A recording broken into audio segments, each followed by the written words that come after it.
មកមើលជីវិតប្រចាំថ្ងៃរបស់អ្នកលក់រុក្ខជាតិជាធម្មតាឲ្យតែទទួលបានការកម្មង់ឬក៏ការ order ពីភ្ញៀវ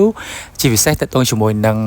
រុក្ខជាតិធំៗបែបនេះគឺខ្ញុំតែងតែធ្វើខ្លួនឯងផ្ទាល់ដោយសារតែប្រភេទរុក្ខជាតិធំៗបែបនេះវាមានតម្លៃរៀងគួរសមដែរអញ្ចឹងហើយខ្ញុំអត់សូវឲ្យខាងក្មេងៗគាត់ធ្វើទេហើយក៏អត់សូវបដ ாய் ដែរជាពិសេសតទៅជាមួយនឹងរុក្ខជាតិបែបធំៗអញ្ចឹងភាគច្រើនគឺខ្ញុំធ្វើខ្លួនឯងតទៅជាមួយនឹងរុក្ខជាតិធំៗបែបនេះគឺខ្ញុំគឺយកចិត្តទុកដាក់ជាមួយវាបន្តិចដោយសារតែទី1វាទំហំធំអញ្ចឹងតម្លៃវាថ្លៃគួរសមទី2តកតងជាមួយនឹងការរៀបចំបើសិនជាតម្លៃថ្លៃហើយរៀបចំមិនសូវបានស្អាតក៏វាមើលទៅវាអត់សមនឹងតម្លៃដែរអញ្ចឹងដូចជា Monstera នេះអញ្ចឹងគឺរុក្ខជាតិ Monstera នេះអានេះប្រភេទធំមែនតើណាអញ្ចឹងជាធម្មតាបើសិនជាវាល្មមយើងអាចយើងមិនបាច់ដាក់ Snow ទេប៉ុន្តែដោយសារនេះវាធំពេកអញ្ចឹងខ្ញុំត្រូវតែមាន Snow ហើយសម្រាប់ Snow នេះគឺខ្ញុំច្នៃចេញមកពីខាងអាស័យជាមួយនឹងខាង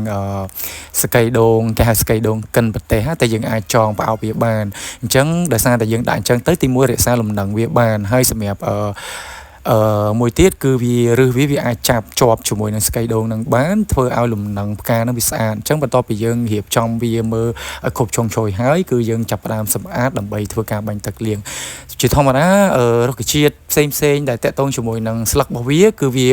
មើលទៅដូចប្រឡាក់ដីតែពិតមិនមែនប្រឡាក់ដីទេវាជាស្នឹមឬក៏ជាជ័ររុក្ខជាតិណាអញ្ចឹងបន្ទាប់ពីយើងលាងហើយបើសិនជារុក្ខជាតិនេះអាចដាក់នៅក្នុង indoor ឬក៏កម្ដៅ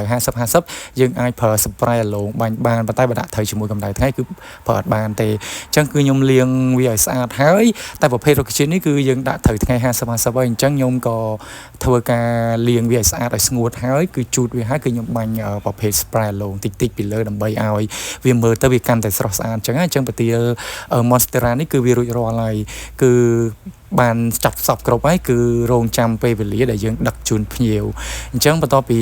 រៀបចំហើយគឺដល់ពេលវេលាដែលយើងដឹកជូនភ្ញៀវហើយអញ្ចឹងវាអត់មានអីច្រើនទេថ្ងៃនេះគ្រាន់តែចង់បង្ហាញពីប្រភេទប្រទាល Monstera ប្រភេទខ្នាតធំបែបនេះអញ្ចឹងបើសិនជាអ្នកទាំងអស់គ្នាចង់បានប្រភេទខ្នាតធំតនេះអាចតាក់ទងបានជាមួយនឹងខាងសួននគររាជរបស់ខ្ញុំធានាជូនថាការរៀបឲ្យពិសេសតែម្ដងអរគុណ